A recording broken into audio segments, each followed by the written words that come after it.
Welcome back. I'm Marissa Ryan with your CHTV. And I'm Maya Henderson with your afternoon newscast.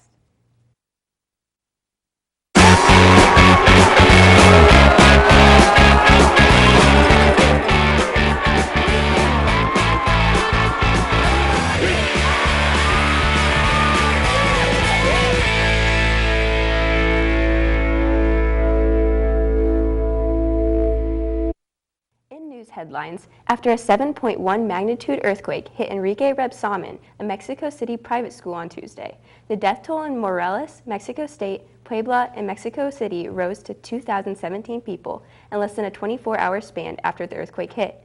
69 earthquakes have struck in the last 7 days and 3 in the past 48 hours. Casualties are expected to continuously rise. As the rescue efforts slowly transition into recovery efforts, more of the missing are marked as dead. One of many found deceased under the school's rubble include Gustavo Lopez, a 9-year-old who attended the school and whose sister had been rescued and survived the quake. Residents have put on red vests and formed a human chain to remove a chunk of concrete from the school's remnants. Giant piles of water, medicine, blankets, and even baby formula were carried to the site in armfuls to treat the victims retrieved in action.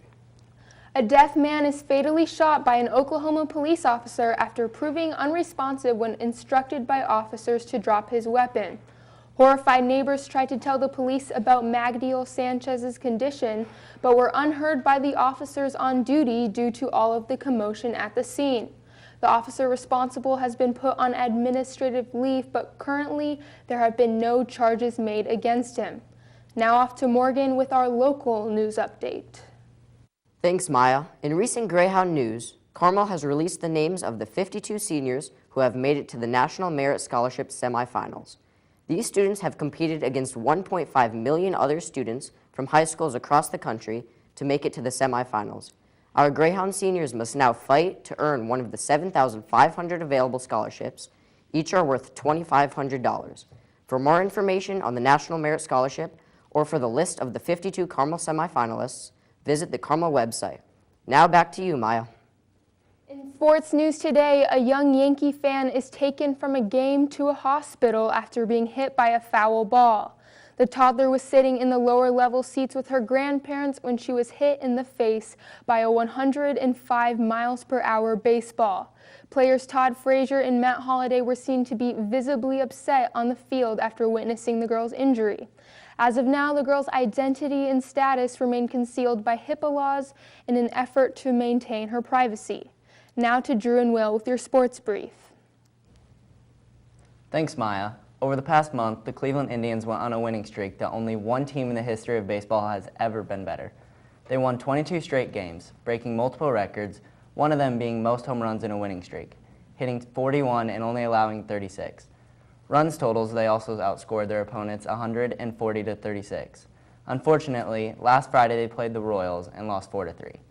That's the end of the streak for the Indians, but their season still has a bright future and look to make a run for the World Series for the second consecutive season. The start of the NFL season has begun and it has been a wild start. Leading the headlines is supposed NFL super team, New York Giants, who started out the year ranked number 3, but after their more than questionable start, they have managed to slip down to number 19. Yes, there is a lot of season still left to play, and the Giants' star receiver, Odell Beckham Jr., has not been 100%. But since the season started, this highly rated team has been the most offensively inefficient team in the league. They have scored only 13 points in their first 2 weeks of football. We'll see if they can turn things around here in Week 3 against a very good Philadelphia Eagles team. Also, this Friday, the Carmel tennis team looks to continue its undefeated streak in its match against Homestead. It's senior night, and look for the two seniors, Patrick Fletcher and Drew Michael, to carry the weight for the Greyhounds. It should be a competitive match as your number 1 ranked Greyhounds take on the Spartans, which are 4th in the state. Be sure to come support them and help them get the victory. Now back to Marissa. In entertainment last night, the series finale of America's Got Talent took place, with 2 finalists being Darcy Lynn Farmers, a talented 12-year-old ventriloquist singer, and Angelica Hale, a 9-year-old singer. After 52 million votes were cast, host Tyra Banks announced Darcy Lynn Farmers the winner of Season 12 America's Got Talent. Farmers bursted into tears, hugging her pet rabbit, Petunia, and her two brothers rushed to the stage for embraces. Along with the winning title, Farmers is granted $1 million in a headlining gig at Planet Hollywood in Las Vegas from September 3rd to 4th. Farmers has many years ahead of her, and we can only hope for her success to continue on. Now to Vivian with your lifestyle update. Good afternoon, Carmel. I'm Vivian Zhang with your CHTV Lifestyle and Entertainment Update. Here at Carmel High School, there are many unique programs and organizations that most students don't know about. One of these is a program called Kids Corner, which is a facility here at CHS that allows select high school students to gain experience working in a preschool program. Kids Corner benefits both high school seniors that work and the children that participate in the program. To learn more about this unique opportunity, here's reporter Lydia Deal with an exclusive interview with Kim Lenzo, the director of Kids Corner. Hi, I'm Lydia Deal from CHTV, and I'm here today with Mrs. Lenzo to talk about Kids Corner and teaching kids how to teach. So thank you for joining with me today. Thank you for asking me. For my first question is today, can you kind of describe like a normal day at Kids Corner? I would love to say that there is a normal day, but every day brings a great new experiences. But usually our preschoolers arrive around noon, so that 10-15 minutes before they arrive, lead teachers are letting the other teachers know what they need to do for the day. And then at 12 o'clock we go out to carpool, so the parents drop off the kids and they bring them in. And for a while we have center time where kids can explore the things that they're interested in. So we have science and math and art exploration and blocks and our drama and all of those things. So how would you describe the difference between teaching teenagers how to teach kids? I think I could do all the teaching of teachers and writing lesson plans and how you implement the lesson. But I don't think it's until you actually have to do it, and that's usually what my students say. It isn't until they got doing the lesson that they understood how to make adaptations to a lesson or how to meet a certain kid to differentiate a lesson. So it isn't until you have more hands-on that really sinks in. Can you explain some of the new additions to Kids Corner, things that you'd like to add into the school year? Well, new additions, we've been working on new furniture and slowly getting new furniture. Some things I'd love to buy that we're looking at for this year.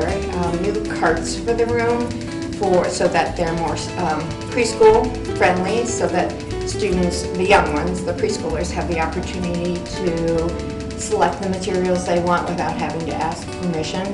Do you have a favorite story from Kids Corner, like something that a student did or a teacher did? We've had some great experiences though and some fun time. We have music class, and so it's great to see how music meets some of the special needs of our students. So last year we had a little boy that didn't respond to a whole lot or didn't want to participate in a whole lot of the lessons that we had planned. Lovely boy, but the moment we started music, that's when he responded and began to fit in. Is there a certain requirement in order to get into Kids Corner, or is it an application? You have to be a senior, there is an application, and you have to have taken advanced child development. Well, thank you so much for giving me this opportunity to talk to you about Kids Corner. Oh, you're welcome. I love it. Anytime. Thanks. This has been Vivian Zhang with your CHTV Entertainment and Lifestyle Update. Now back to Maya and Marissa at the host desk.